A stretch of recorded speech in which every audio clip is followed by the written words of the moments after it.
akan lanjut tentang materi cara pengukuran status gizi untuk antropometri. Jadi seperti yang saya jelaskan sebelumnya bahwa pengukuran status gizi itu sangat penting, terutama untuk mengukur pertumbuhan dan perkembangan. Nah, ada banyak metode pengukuran status gizi, namun yang paling mudah dilakukan dan cepat untuk menilai status gizi seseorang atau anak itu adalah antropometri.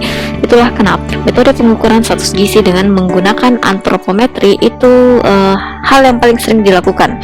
Berikut adalah parameter antropometri yang sering digunakan untuk menentukan status gizi. Yang pertama, yang paling sering adalah pengukuran berat badan, panjang badan, tinggi badan. Lila, lingkar dada. Lila ini lingkar lengan atas ya, kemudian lingkar dada, lingkar kepala, lingkar pinggang dan panggul. Ini kita akan mempelajari tentang rasio antara lingkar pinggang dan panggul, kemudian cara pengukuran tinggi lutut dan panjang depa. Begitupun dengan tinggi lutut dan panjang depa ini saling terkait untuk menilai status gizi seseorang. Nah, hasil pengukuran antropometri ini kemudian dirujukan pada standar atau rujukan pertumbuhan manusia untuk menilai status gizinya. Yang pertama adalah cara pengukuran berat badan. Namun kita akan banyak pelaksanaan praktik untuk tahap dasar. Kita harus paham tentang hal-hal apa yang dibutuhkan dan bagaimana kita melakukan pengukuran berat badan ini. Nah, yang pertama, cara pengukuran berat badan. Jadi hal yang pertama perlu dipahami bahwa berat badan ini menggambarkan jumlah protein, lemak, air, dan mineral yang terdapat di dalam tubuh. Berat badan merupakan komposit pengukuran ukuran tubuh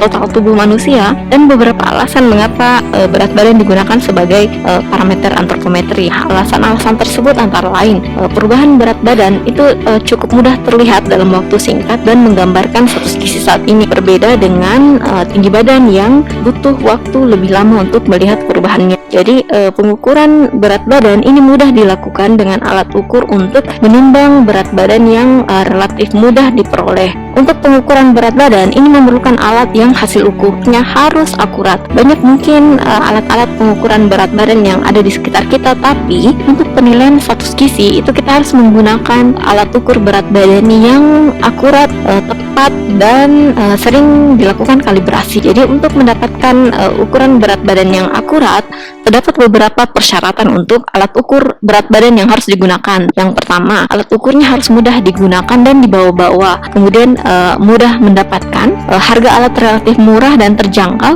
Kemudian ini yang paling penting, ketelitian alat ukur sebaiknya itu 0,1 kg. Jadi kalau kita melihat di timbangan, alat ukur atau tingkat ketelitiannya adalah 0,1, maka itu adalah alat ukur yang direkomendasikan, karena banyak alat timbang, alat berat badan itu yang tingkat ketelitiannya bukan 0,1, apalagi yang berat badan yang manual, yang non digital. Kemudian syarat lainnya adalah skalanya jelas dan mudah dibaca, kemudian cukup aman untuk digunakan, dan alat harus selalu dikalibrasi, karena sekalipun kalau kita melihat misalnya timbangan berat badan yang mampu menunjukkan angka, tapi kalau tidak sering dikalibrasi itu bisa menghasilkan atau menyebabkan bias sehingga pengukuran berat badannya ini tidak akurat.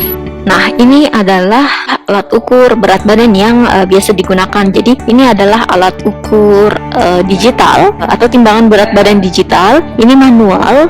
Manual itu maksudnya ini bukan digital, tidak perlu menggunakan baterai atau cas listrik untuk menyalakannya. Kemudian yang ini adalah digital juga. Perbedaan antara digital dan manual itu lebih ke angkanya ini. Ini kan angkanya digital, sementara ini manual. Kita harus baca sendiri itu dia berada di angka apa. Kalau ini kan muncul misalnya langsung 53,1. Berarti ketelitian yang digital ini itu tingkat keakuratannya itu lebih bagus karena tingkat ketelitiannya 0,1 kg.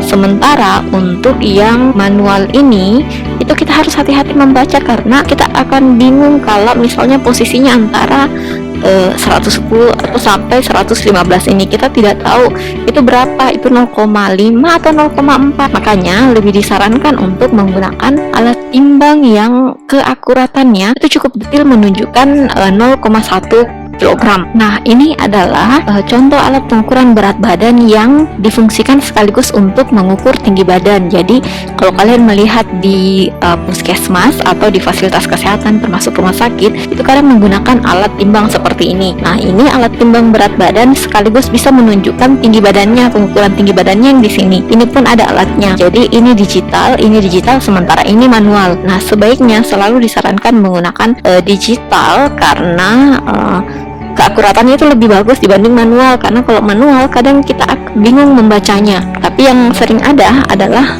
manual, tapi tinggal kemampuan kita membaca untuk mendapatkan data seakurat mungkin, sedetail mungkin, karena pengukuran status gizi itu sangat penting untuk mendapatkan detail yang akurat, karena beda 1 kg saja atau 0,5 saja itu bisa berakibat pada penilaian status gizi anak, terutama anak ya, karena anaklah yang paling rentan mengalami masalah gizi. Nah, selanjutnya adalah ini alat ukur berat badan yang jauh lebih canggih, karena ini sudah bisa menghitung komposisi tubuh kita, sudah bisa menghitung menampilkan berapa komposisi lemak tubuh, elektrolit, cairan tubuh. Nah, untuk yang ini kelihatannya sangat sederhana, hanya menimbang kemudian ini mengukur, menilai komposisi tubuh yang lain, sementara yang ini lebih kompleks. Nah, alat yang seperti ini ada di laboratorium. Jadi insya Allah kita akan coba pakai menggunakan alat ini saat praktikum nanti. Nah, secara umum kalau melihat 3 urutan tadi, yang paling sering digunakan adalah alat ukur berat badan yang paling sederhana.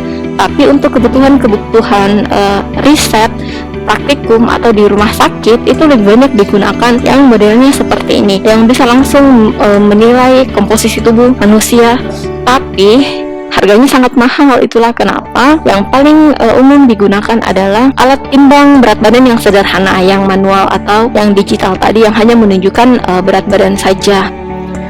Selanjutnya kita membahas tentang alat ukur berat badan pada bayi dan anak. Kalau yang tadi itu digunakan untuk orang dewasa, tapi khusus untuk timbangan injak itu bisa kita gunakan untuk menimbang bayi dalam kondisi-kondisi darurat, misalnya bayi atau anaknya rewel, tidak bisa tenang, tidak bisa diukur dengan tenang, sehingga kita bisa menggunakan timbangan injak dengan menimbang ibunya dulu, kemudian menimbang bayinya, kemudian kita akan cari selisihnya. Tapi untuk lebih detailnya nanti kita akan pelajari ketika praktikum. Nah, yang digambar ini adalah alat ukur berat badan bayi dan anak yang jauh lebih betul-betul spesifik digunakan untuk bayi dan anak. Jadi yang umum adalah yang ini, yang di bawah ini semua namanya baby scale atau alat ukur timbang untuk bayi. Nah, baby scale ini hanya menunjukkan berat badan saja, sementara baby scale yang ini bisa digunakan untuk mengukur berat badan dan panjang bayi. Nah, yang umum digunakan untuk tingkat puskesmas atau posyandu ini menggunakan dacin, karena mungkin relatif lebih murah, dan ini kan bisa digunakan untuk anak dan untuk balita, jadi bisa dimasukkan ke dalam timbangan dacin ini. Jadi semuanya kita akan gunakan ketika praktikum nanti.